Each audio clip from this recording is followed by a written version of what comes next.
ବାଲେଶ୍ୱର ଜିଲ୍ଲା ଓପଦା ବ୍ଲକର ଏକ ସର୍ବପୁରାତନ ବିଦ୍ୟାଳୟ ଖଇରା ଉନ୍ନତି ଉପ୍ରା ବିଦ୍ୟାଳୟ ଏବଂ କସ୍ତୁରବା ଗାନ୍ଧୀ ବିଦ୍ୟାଳୟର ପ୍ରଧାନ ଶିକ୍ଷୟିତ୍ରୀ ଶ୍ରୀମତୀ ସରୋଜିନୀ ଦେଈଙ୍କର ଅବସରକାଳୀନ ସମ୍ବର୍ଦ୍ଧନା ସଭା ଖୁବ୍ ଧୁମଧାମରେ ପାଳିତ ହୋଇଯାଇଛି। ବିଦ୍ୟାଳୟର ଭାରପ୍ରାପ୍ତ ପ୍ରଧାନ ଶିକ୍ଷୟିତ୍ରୀ ଶ୍ରୀମତୀ ଗୀତାରାଣୀ କୁଅରଙ୍କ ସଭାପତିତ୍ୱରେ ଏବଂ ବିଦ୍ୟାଳୟର ଅଭିଜ୍ଞ ଶିକ୍ଷକ ତଥା ପ୍ରାକ୍ତନ ଆଞ୍ଚଳିକ ସାଧନ କେନ୍ଦ୍ର ସଂଯୋଜକ ସତ୍ୟରଞ୍ଜନ ମଲ୍ଲିକଙ୍କ ପ୍ରତ୍ୟକ୍ଷ ତତ୍ତ୍ୱାବଧାନରେ ବିଦ୍ୟାଳୟର ସମସ୍ତ ଶିକ୍ଷକ ଶିକ୍ଷିକା କସ୍ତୁରବା ଗାନ୍ଧୀ ବିଦ୍ୟାଳୟର ସମସ୍ତ କର୍ମଚାରୀ ବିଦ୍ୟାଳୟ ପରିଚାଳନା କମିଟିର ସଭ୍ୟା ଏଥିରେ ପୂର୍ଣ୍ଣ ସହଯୋଗ କରିଥିଲେ। ସମାଜସେବୀ ତଥା ରୂପାଥାଳିଆର ସମ୍ପାଦକ ଅବସରପ୍ରାପ୍ତ ରାଜ୍ୟ ପୁରସ୍କୃତ ପ୍ରଧାନ ଶିକ୍ଷକ ନିରଞ୍ଜନ ପ୍ରସାଦ ବାରିକ ଆୟୋଜିତ ସମ୍ବର୍ଦ୍ଧନା ସଭାକୁ ପରିଚାଳନା କରିଥିଲେ। ଏଥିରେ ମୁଖ୍ୟ ଅତିଥି ଭାବେ ଔପଦା ବ୍ଲକ ଅଧ୍ୟକ୍ଷା ବିସି ବିପ୍ସା ପାତ୍ର ଯୋଗଦେଇ ଶତାଧିକ ଛାତ୍ରଛାତ୍ରୀମାନଙ୍କୁ ଉଦ୍ବୋଧନ ଦେଇଥିଲେ।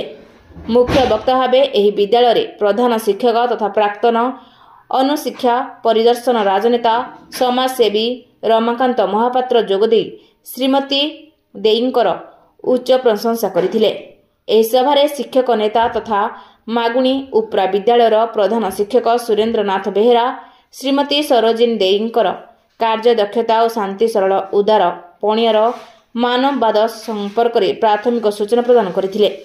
ଅନ୍ୟତମ ଅତିଥି ଭାବରେ ଔପଦା ବ୍ଲକ ଅତିରିକ୍ତ ଗୋଷ୍ଠୀ ଶିକ୍ଷାଧିକାରିଣୀ ଶ୍ରୀମତୀ ସୀତା ହାଁସଦା, ଅନ୍ୟତମ ଗୋଷ୍ଠୀ ଶିକ୍ଷାଧିକାରୀ ତଥା ବିଆରସିସି ରତ୍ନାକର ଦାସ, ବିଦ୍ୟାଳୟ ପରିଚାଳନା କମିଟି ସଭାପତି ଜଗନ୍ନାଥ ଗିରି, ସମାଜସେବୀ ତଥା ବରିଷ୍ଠ ପତ୍ରକାର ପ୍ରାକ୍ତନ ସମିତି ସଭ୍ୟ ଅଶୋକ କୁମାର ପ୍ରଧାନ, ପ୍ରାକ୍ତନ ପ୍ରଧାନ ଶିକ୍ଷକ ଗଜେନ୍ଦ୍ର ଜେନା, କୃଷ୍ଣଚନ୍ଦ୍ର ସେଠୀ, ସିଆରସିସି ଯୁଗଳ କିଶୋର ରାଉତ, ପ୍ରାକ୍ତନ ପ୍ରଧାନ ଶିକ୍ଷକ ଭଗବାନ ଚନ୍ଦ୍ର ବିଶ୍ୱାଳ, ପ୍ରାକ୍ତନ ସିଆରସିସି ତଥା ପୂର୍ବତନ ପ୍ରଧାନ ଶିକ୍ଷକ ଭାସ୍କର ଚନ୍ଦ୍ର ରାଉତ, ପ୍ରାକ୍ତନ ଶିକ୍ଷକ ମହେନ୍ଦ୍ର ପ୍ରସାଦ ସେଠୀ ପ୍ରମୁଖ ଯୋଗଦେଇ ଅବସରପ୍ରାପ୍ତ ପ୍ରଧାନ ଶିକ୍ଷୟିତ୍ରୀଙ୍କର ବହୁବିଧ କାର୍ଯ୍ୟଦକ୍ଷତା ଉପରେ ବିଶଦ ଆଲୋଚନା କରିଥିଲେ।